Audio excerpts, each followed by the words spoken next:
Chapter 19. That Personal Touch. Many years ago, I stood in line for 3 hours so I could shake hands with the vice president of sales for the company I worked with. We had never met, and to me it was a very special occasion. When I finally inched my way up to actually meet him, he did take my hand and say hello, but all the while he was looking over my shoulder to see how many people were behind me.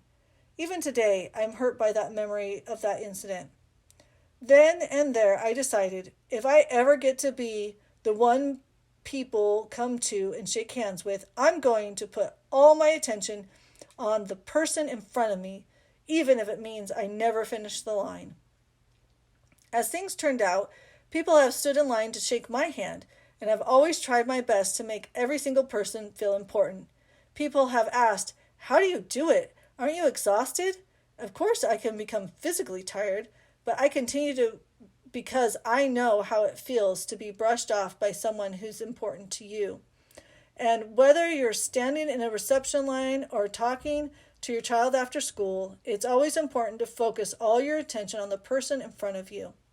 If you can love that person, it's all the better. But you must never treat anyone in the way that you wouldn't like to be treated yourself. It's just amazing how important some personal attention can be to people. It makes a bigger difference than you might think. For example, let me tell you about a time many years ago when I decided to buy a new car. They had just come out with a two-toned exteriors, and I had my heart set on a black and white Ford. Because it was always been my policy to pay cash, I had waited until I saved up the total price. It was my birthday, and I planned to give myself a beautiful car as a very special present. So, with the money in my purse, I walked into the dealer showroom. The salesman had apparently seen me getting out of my old beat-up car and assured that I couldn't afford a new model. In any case, he didn't give me the time of day. He completely ignored me. Well, I was determined to buy that car. I asked to speak to the manager, but he was out to lunch. And because I didn't want to wait around the showroom for an hour with the rude salesman, I decided to take a walk. Just across the street, there was a Mercury dealer. Since I had some time to kill, I decided to walk through his showroom. There was this yellow Mercury on the floor, and it cost quite a bit more than the Ford. But this time, the salesman was very courteous and interested in me, and soon found out that it was my birthday. He excused himself for a minute, and when he came back, we talked for a while longer. The next thing I knew, he was wishing me a happy birthday and placing a dozen red roses in my arms. And that's how I came to buy a yellow Mercury instead of a black and white Ford. I've always believed in the importance of personal touch. Almost every month, new directors attend sessions in Dallas. And every month, I try to include time on my schedule to meet them. The incoming directors love to have their pictures taken with me, and so even though it's sometimes overwhelming, I willingly pose as long as I'm asked. I stood for hours while photographs were taken of me and every single person present. I've been advised that it would go faster if I just passed through them quickly and didn't talk to anyone. But if I did such a thing, I think the women would feel hurt. I know that this is important to them, so I always have something to say to each person. Those photographs can also become an important sales tool for the new directors. For example, consultants use a flip chart at skincare classes, and included in our company materials is a picture of me. Often the consultant will say, "And this is Mary Kay, our chairman emeritus, and a great-grandmother." The women at the class may yawn and say, "Oh, sure, and that picture was probably taken when she was 14 years old." But if she can whip out a photograph and say, "Last month, this picture was taken of Mary Kay and me," all of a sudden, there's interest and everyone wants to see it. I'm told this causes a lot of excitement because the women are always interested in the current snapshots. It's more personal. Now that our company has grown so large, the personal touch seems even more important. This is because people don't quite believe that I'm a real person. Very often, women will come up to me at Mary Kay functions and say, "I just can't believe it. You're real. And you're just like what they say you were." I think a personal word is so important to everyone I meet. Invariably, someone will say to me, Mary Kay, do you remember when I met you? ... Question mark. I was just a new consultant then, and you told me that I'd be here someday. Well, I have to confess that I don't always remember every such comment, but when I hear these remarks, I know how much it means to the people when I stop and say a few personal words. Every now and then, the personal touch makes a believer out of someone who thinks I'm more a myth than reality. Recently, a man called long distance 4 times and insisted on speaking to me. I was in a meeting, and Jennifer kept telling him that I wasn't available and offering to help. Finally, he told her the reason for his call. Look, he said, my wife has become a consultant and wants to place a large order, but I'm telling her not to do it until I can check out what this company is all about. I want to speak to Mary Kay. When I got out of the meeting, I found his name and a note from Jennifer on top of my phone messages. So I called him. Well, I've already looked up your company, he began, and I found that you're doing millions in sales. Actually, I'm amazed that you returned my call. I never really expected to hear from you. It turned out that he also owned a business and was very impressed by our personal touch. The last thing he said to me was, Mary Kay, you made a believer out of me by returning my call. I was glad to hear that because he had obviously been giving his wife a hard time, and now he was going to be more supportive of her career. As I stress in Chapter 9, it's so important for our company to help consultants win the support of their families. When a woman comes to our corporate offices for new director development, we write a letter to her family and explain how beneficial this will be to her career and thank them for sharing her with us this week. We mail the letter on the Monday she arrives in Dallas so that it reaches her home just about the time that the sink is full of dishes and everyone is getting a little bit uptight about having to do everything without her. I think these are important letters, and I sign each one personally. As you might have guessed by now, we've been sending out Christmas cards, birthday, and anniversary cards to every single one of our people since we started the company. We send cards to hundreds of thousands of individuals, and we make certain that every card is mailed on the right day. I personally design the cards, and each card has a message in my handwriting. Some of my favorites are a wonderful birthday to a wonderful person, and precious things are very few. That's why there must be just one of you. At the end of her first year with the company, we also send each consultant an anniversary certificate.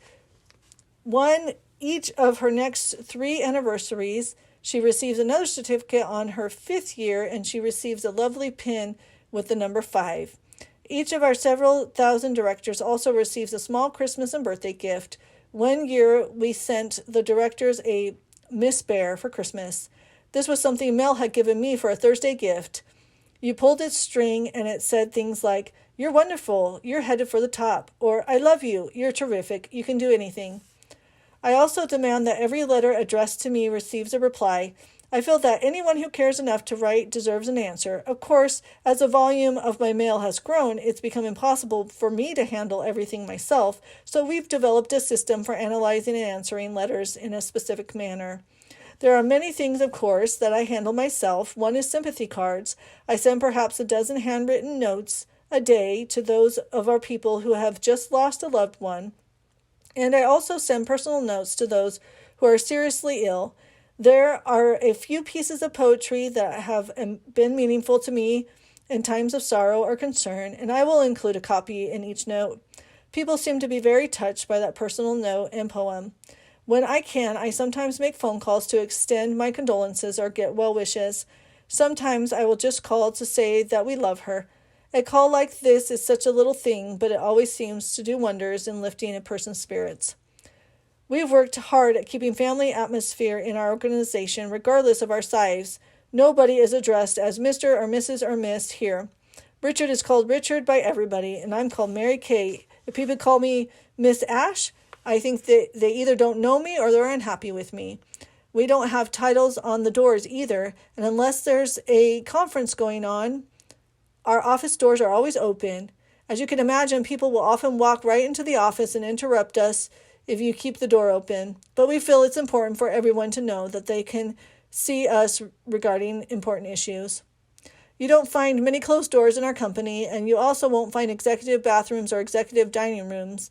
We have a pretty cafeteria, which I have been told looks more like a country club than a company lunchroom. And it's not just for executives, it's for everyone.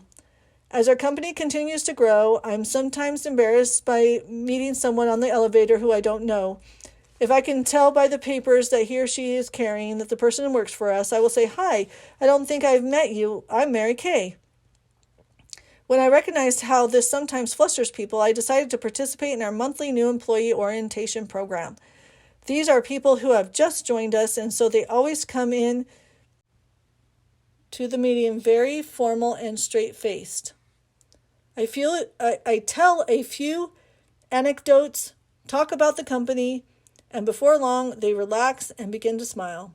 I think these meetings help them see me more as a friend than a chairman. Occasionally, we have had executives join us who couldn't adjust to our family atmosphere. This can happen when they worked for another company with a more hierarchical system. One executive in particular not only kept his door closed, but refused to talk to visiting consultants and directors. At times, he was downright rude to them. That's just the way things had been done in his former company. Hard to believe, isn't it? Finally, I had to say to him, "The only reason you have a job here is because of your consultants and directors. As far as we're concerned, they're the most important people in the world. Don't you agree that you should feel that same way about them too?" He did see that his attitude was wrong, and he began to roll out the red carpet when a consultant or director approached him. He became much happier at this work. Needless to say, so did everyone else. Unfortunately, some companies do not have the same respect for their employees. One of our employees related a sad experience with his former employer. His wife had gone into labor in the middle of the night, and when he took her to the hospital, they found that the baby was in the breech position. This can be a very difficult situation. For 2 days, there was a possibility she wasn't going to live. It was touch and go. So he stayed by her bedside and waited. With all that going on, he forgot to call his office, which was as it should be. She was the only thing on his mind. When he returned to work, he didn't have a job because he hadn't called in. Even after he explained what had happened, they just said, "Well, if you don't think any more of your job than that, you're fired." This man applied for a position with us because he had heard that we do value family. He knew that we placed family above the company, and if the same thing had happened with one of our employees, we would have been proud of what he did. When we talked about what happened to him, we would say, "Mary Kay would have sent pink flowers instead of a pink slip." That is our reputation, and I think it pays off.